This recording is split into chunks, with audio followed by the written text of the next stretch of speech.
आज हम sessions of parliament के बारे में समझेंगे। समनिंग क्या है? पहला सवाल ये आता है कि समनिंग किसे कहते हैं। जब president of India time to time summon करते हैं each house of the parliament को कि एटलीस्ट एक साल के अंदर कम से कम 2 बार तो वो मिल ही लें, और हमारे पास इसी को हम समनिंग कहते हैं। यानी कि जब प्रेसिडेंट ऑफ द इंडिया क्या करते हैं, समन करते हैं दोनों हाउसेस ऑफ द पार्लियामेंट को, यानी मिलने के लिए। अगर हम देखें तो हमारे पास जो सेशन है, टोटल हमारे पास 3 सेशन है। पहला है बजट सेशन जो फरवरी से मार्च तक चलता है। दूसरा सेशन मानसून सेशन है जो जुलाई से लेकर सितंबर तक चलता है। तीसरा सेशन विंटर सेशन ये जो नवंबर से लेकर दिसंबर तक चलता है। और सेशन को अगर हम पहले तो हम ये समझें कि सेशन होता क्या है।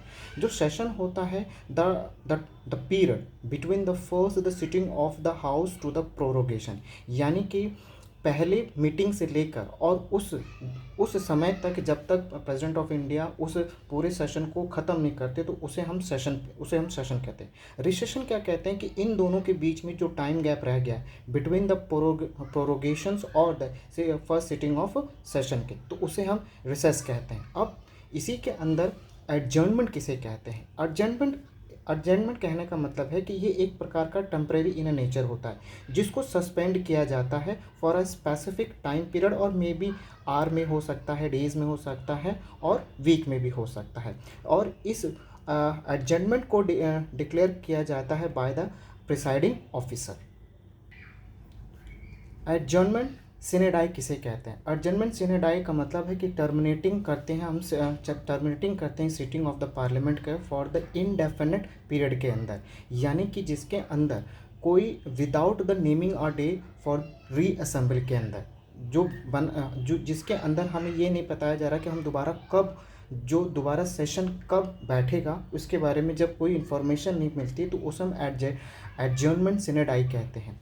तो अब इसी के साथ ये होता है कि इस एडजर्नमेंट सिनेडाई को कौन किसके पास पावर है कि एडजर्नमेंट सिनेडाई दे सकता है? तो presiding officer of the regarding houses के ऊपर हो सकता है। अब इसी के अंदर अगर हम देखें तो प्रोरोगेशन का क्या मतलब? प्रोरोगेशन का मतलब है कि adjourn sine die when the business of a session is a complete with next to the few day the president issue a notice for the prorogation of the session, यानी कि जब सेशन पूरा complete हो चुका है तो उसके कुछ दिन बाद ही क्या कहते हैं, प्रेसिडेंट ऑफ इंडिया नोटिफाई करते हैं कि सेशन समाप्त हो गया, उसे हम प्रोरोगेशन कहते हैं। तो डिसोल्यूशन क्या होता है? डिसोल्यूशन को समझने के लिए हमारे पास डिसोल्यूशन को समझने के लिए हम कह सकते हैं, हमें पता है कि जो राज्यसभा है वो एक प्रकार से द परमानेंट हाउस है, तो डिसोल्यूशन तो उसके ऊपर कोई सब्जेक्ट करेगा नहीं, डिसोल्यूशन का प्रोसेस उसके ऊपर कोई सब्जेक्ट तो करेगा नहीं। लेकिन जो लोकसभा है, लोकसभा के ऊपर सब्जेक्ट किया जा सकता है डिसोल्यूशन, क्योंकि वो क्या है, being are the temporary house की तरह वर्क करती है।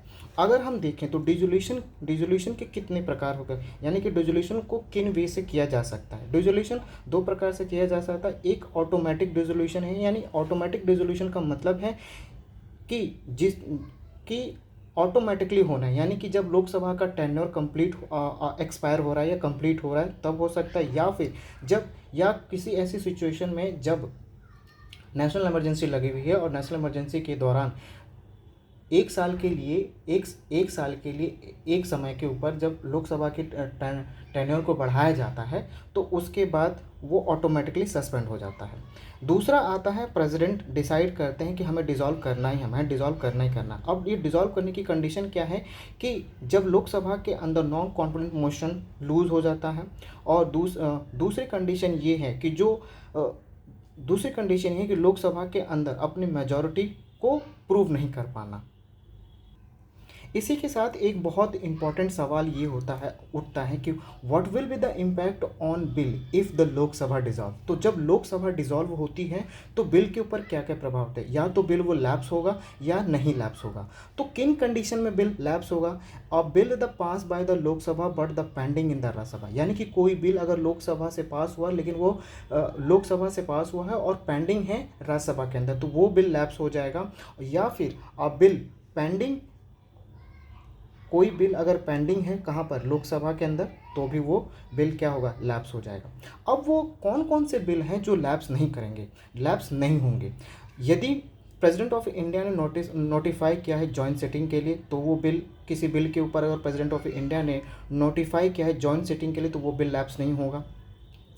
अगर कोई बिल प्रेसिडेंट के एसेंट के लिए है तो वो बिल नहीं रिजॉल्व होगा, या फिर प्रेसिडेंट ने किसी बिल को रिकन्सिडरेशन के लिए भेजा तो वो बिल लैप्स नहीं करेगा।